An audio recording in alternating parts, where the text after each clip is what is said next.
So it's another beautiful sunny day here in Vienna. Spring is springing, and so I've got a few hours before I have to give an English lesson.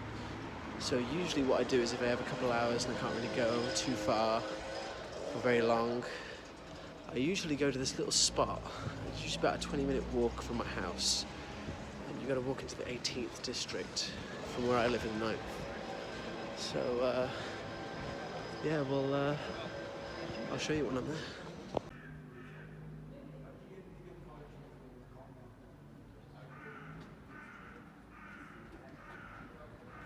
So this is one of the interesting things about Vienna that I didn't have in the UK.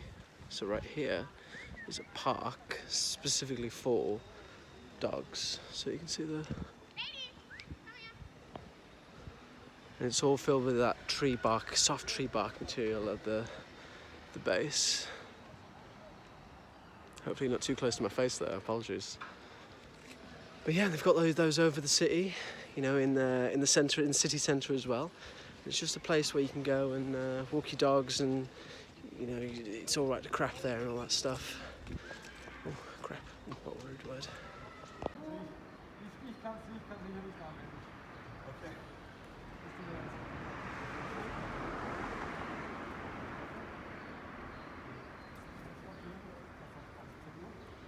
So here we are. I've walked about 15-20 minutes away from my home, and the sun's gone in a bit, clouds are out, but still, it's warm. And I usually go to this little place sometimes, just, you know, I need some time to kill, and I bring a book, but I'm reading Bill Bryson, and he's not my favourite, but yes. So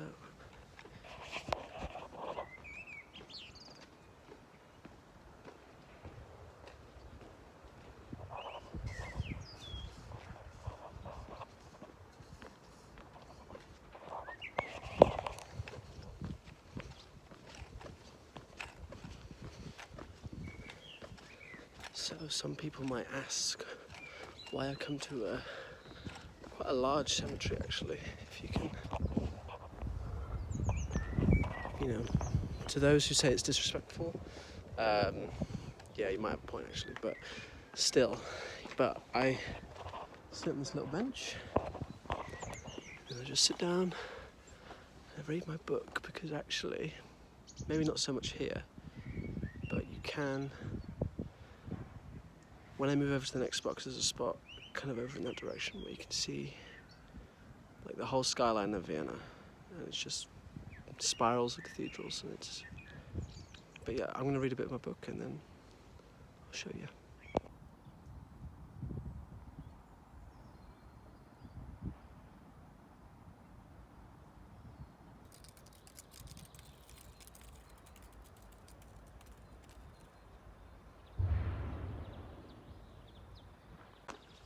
For those who are wondering what the cemetery is called, it's called Friedhof Wien Ernals. My pronunciation on that is probably terrible, but it's Hernals Cemetery. And yeah, it's located a little bit outside of like the centre, so it's on the peripheral of kind of the city, I guess. But I don't think anyone famous is buried here. It's not like the central cemetery in Vienna, where, you know, Falco, who's a famous, like the most famous Austrian musician, I believe, Rock Me Amadeus. Is this the time for this fact in cemetery? No, I don't think so. I think the Falco facts will have to wait.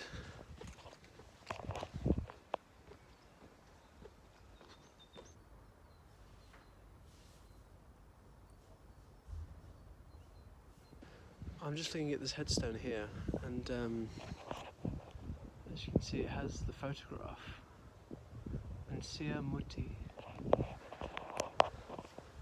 And what's interesting is about when you go to Catholic graveyards, is they usually have no photographs, and they're usually just blank.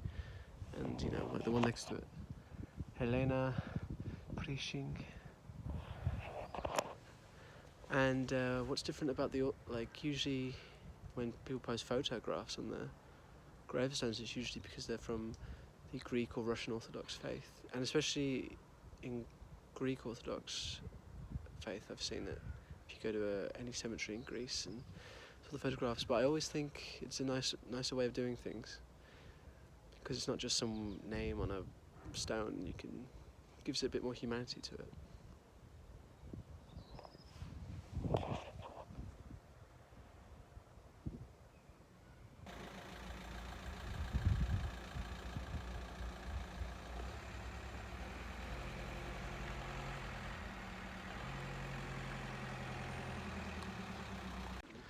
So that was the cemetery, and right by the cemetery, predictably, is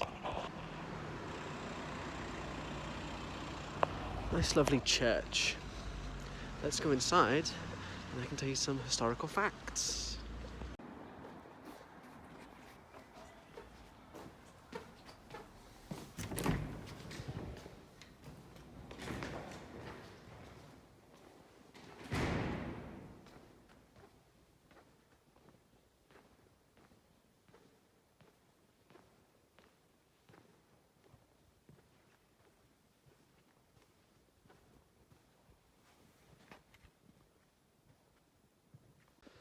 So one thing you'll find if you do come to Austria is that it's a very Catholic country.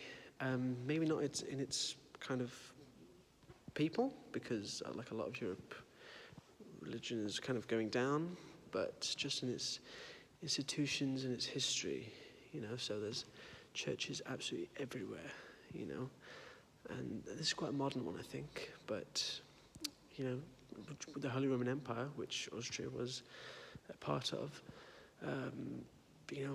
they were mainly Catholic, and then the Protestant Reformation happened, and then boom, you've got one half of the upper northern part of the Holy Roman Empire, which is now northern Germany, Berlin, Brandenburg, Prussia area, and Austria kind of remained Catholic, and you find that a lot in these places. And everywhere you go, especially the little villages, is a bit more you get more congregations. But this is a little church that's not so old, but it's quite a modern one. But it's very nice.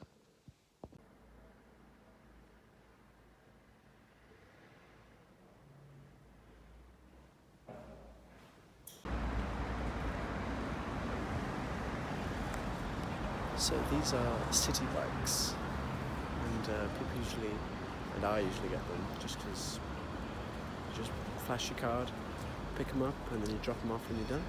And you can just ride around the city, and they're so easy.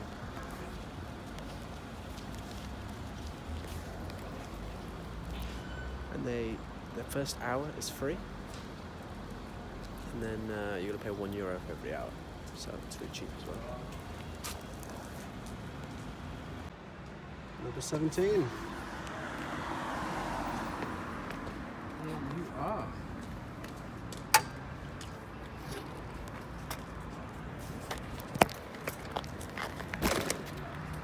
They've got these cycle lanes all over the city.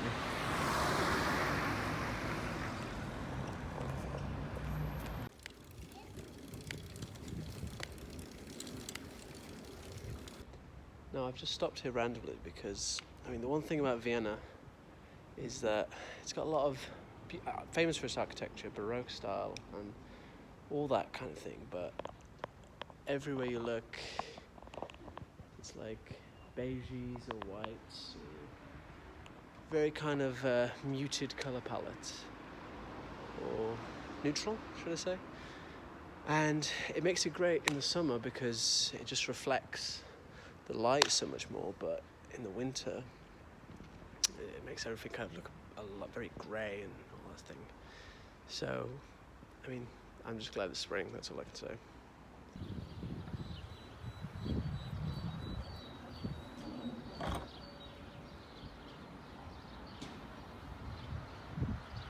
So yeah, I think that'll about do it. I'm kind of not too far from my house. I just parked the bike on Straße.